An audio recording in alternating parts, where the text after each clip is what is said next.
രുചികരമായ പെസഹ അപ്പത്തിൻ്റെയും പാലിൻ്റെയും റെസിപ്പിയാണ് ഈ വീക്ക് ഓൺ ബോർഡിൽ.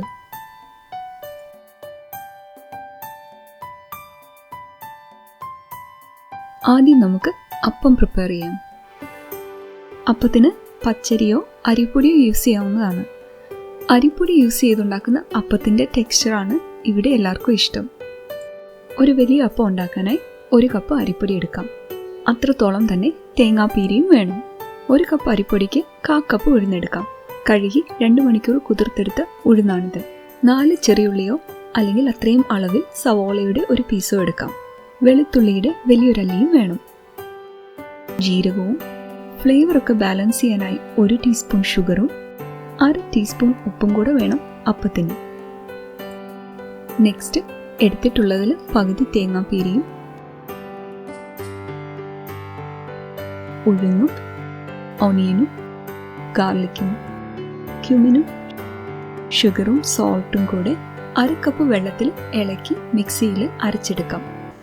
അല്പം തരിതരിയായ പരുവത്തിന് വേണം അപ്പത്തിൻ്റെ ബാറ്റർ അരച്ചെടുക്കാൻ. ഇതിലേക്ക് ബാക്കി തേങ്ങാപ്പീരിയും അരിപ്പൊടിയും കൂടെ ആഡ് ചെയ്യാം. ഫ്രഷ് തേങ്ങാപ്പീരി ആണെങ്കിൽ മിക്സിയിലൊന്ന് ഒതുക്കിയിട്ട് വേണം ആഡ് ചെയ്യാൻ. ഡെസിക്കേറ്റഡ് കോക്കനട്ട് ആണെങ്കിൽ ഓൾറെഡി അത് തരിതരിയായി ഇരിക്കുന്നതുകൊണ്ട് നേരിട്ട് വേണമെങ്കിലും ആഡ് ചെയ്യാം. ഇതിലേക്ക് കുറച്ചായിട്ട് വെള്ളം ചേർത്ത് ഒരു തിക്ക് കൺസിസ്റ്റൻസിയിൽ ഈ ബാറ്റർ നമുക്ക് പ്രിപ്പയർ ചെയ്തെടുക്കാം. ഏകദേശം 1 കപ്പോളം വെള്ളം മതിയാവും. ഒരു 10-15 മിനിറ്റ് ബാറ്റർ ഒന്ന് റെസ്റ്റ് ചെയ്യാനായിട്ട് മാറ്റി വയ്ക്കാം.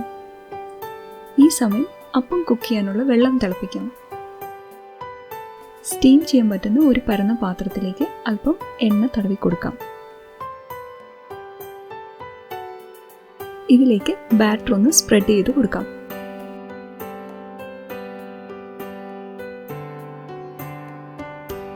എയർ ബബിൾസ് പോകാനായി 3-4 പ്രാവശ്യം ഇങ്ങനെയൊന്ന് തട്ടിയിട്ട് സ്റ്റീമറിൽ വെക്കാം. അപ്പത്തിൻ്റെ തിക്നെസ് അനുസരിച്ച് 15 തൊട്ട് 25 മിനിറ്റ് വരെ വേണം അപ്പം കുക്ക് ചെയ്യാൻ. 20 മിനിറ്റായി അപ്പം കുക്കായിട്ടുണ്ട്. ഇനി ഗ്യാസ് ഓഫ് ചെയ്തിട്ട് സ്റ്റീം പോകാൻ പരുവത്തിന് ഗ്യാപ്പ് ഇട്ടിട്ട് നമുക്ക് അടച്ച് മാറ്റി വയ്ക്കാം. നെക്സ്റ്റ് പെസഹ പാല് പ്രിപ്പയർ ചെയ്യുന്നത് നോക്കാം. ട്രഡീഷണലി പെസഹ പാല് കുറുക്കിയെടുക്കുന്നത് അരിപ്പൊടി യൂസ് ചെയ്തിട്ടാണ്. ഞാൻ അരിപ്പൊടിക്ക് പകരം കാഷ്യൂവിൻ്റെ ആൽമണ്ടിൻ്റെ പേസ്റ്റാണ് യൂസ് ചെയ്യുന്നത്. പാലിൻ്റെ ടേസ്റ്റ് കൂട്ടാനും പാലിനൊരു ക്രീമി ടെക്സ്ചർ കിട്ടാനും വേണ്ടിയാണ് നട്ട്സ് യൂസ് ചെയ്യുന്നത്. ഇതിനായി 1 കപ്പ് തേങ്ങാപ്പാലും 1/2 കപ്പ് ശർക്കരയും എടുക്കാം.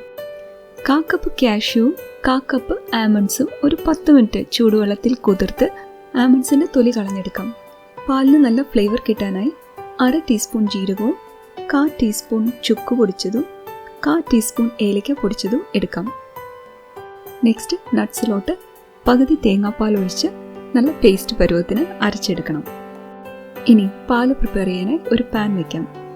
1/2 കപ്പ് ശർക്കരയും 1/2 കപ്പ് വെള്ളവും ആഡ് ചെയ്യാം. ശർക്കര അലിയുന്നത് വരെ മീഡിയം ഹീറ്റിൽ ഇതൊന്ന് ഇളക്കി കൊടുക്കാം. ഇതിലേക്ക് നട്ട്സ് അരച്ചതിൻ്റെ പേസ്റ്റും തേങ്ങാപ്പാലും ആഡ് ചെയ്യാം.